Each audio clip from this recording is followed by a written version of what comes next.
എല്ലാവർക്കും നമസ്കാരം. ഇന്നിവിടെ ചെയ്യുന്നത് വളരെ ഈസി ആയിട്ടുള്ള ഒരു റൈസിൻ്റെ റെസിപ്പിയാണ്.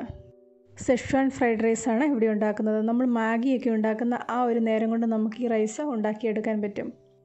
ഇൻസ്റ്റൻറ്റ് മസാല ഉപയോഗിച്ചിട്ടാണ് ഇത് ഉണ്ടാക്കിയെടുക്കുന്നത്. റൈസിന് വേണ്ടിയിട്ട് നീളമുള്ള ബസ്മതി റൈസ് 2 കപ്പ് ഇവിടെ അളന്നെടുക്കുന്നുണ്ട്. ഇതിനി നന്നായിട്ടൊന്ന് കഴുകിയെടുക്കാം. 5 ഇരട്ടി വെള്ളത്തിൽ കുറച്ച് വെജിറ്റബിൾ ഓയിലും കുറച്ച് ഉപ്പും കൂടെ ചേർത്താണ് ഇതൊന്ന് വേവിച്ചെടുക്കുന്നത്. വെള്ളം നന്നായിട്ട് തിളച്ച് വരുമ്പോൾ കഴുകിയെടുത്ത അരി ഇതിലേക്ക് ചേർത്ത് കൊടുക്കാം. ഇതുപോലെ റൈസ് വേവിക്കുമ്പോൾ ഒരുപാട് വേവിച്ചെടുക്കേണ്ട ആവശ്യമില്ല. ഒരു 1/4 വേവിലും കുറച്ചും കൂടെ വേവിച്ചാണ് ഇതെടുത്തിരിക്കുന്നത്. റൈസ് എല്ലാം ഇതുപോലെ നന്നായിട്ട് വിട്ട് കിടക്കണം. വേവിച്ചെടുത്ത ചോറ് ഒരു അരിപ്പ പാത്രത്തിലേക്ക് മാറ്റിയിട്ടുണ്ട്. ബാക്കി കൂട്ടുകളിലേക്ക് ചോറ് ചേർക്കുന്ന സമയമാകുമ്പോഴേക്കും ഇതൊന്ന് തണുത്ത് വരും. ഇനി ഇതിലേക്ക് വേണ്ട ബാക്കി കാര്യങ്ങൾ ചെയ്തെടുക്കാം. ഇവിടെ ഒരു നോൺ സ്റ്റിക്ക് പാനിലേക്ക് കുറച്ച് വെജിറ്റബിൾ ഓയിൽ ഒഴിച്ചു കൊടുക്കുന്നുണ്ട്. ഇതൊരു 5-6 അല്ലി വെളുത്തുള്ളി നന്നായിട്ട് ചതച്ചെടുത്തതാണ്.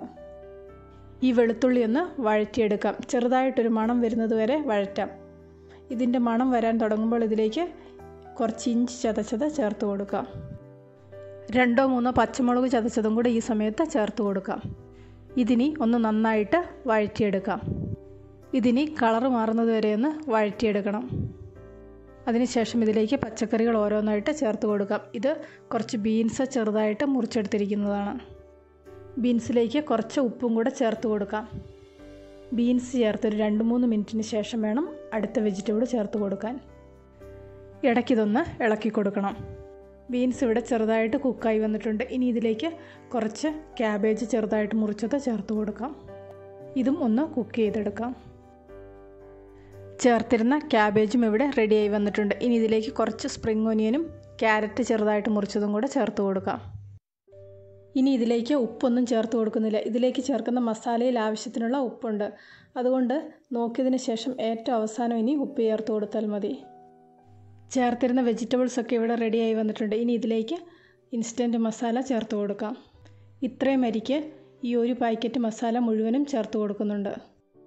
മിക്കവാറും എല്ലാ സൂപ്പർ മാർക്കറ്റുകളിലും ഇതുപോലെയുള്ള ഇൻസ്റ്റൻറ്റ് മസാലകൾ നമുക്ക് മേടിക്കാൻ കിട്ടും.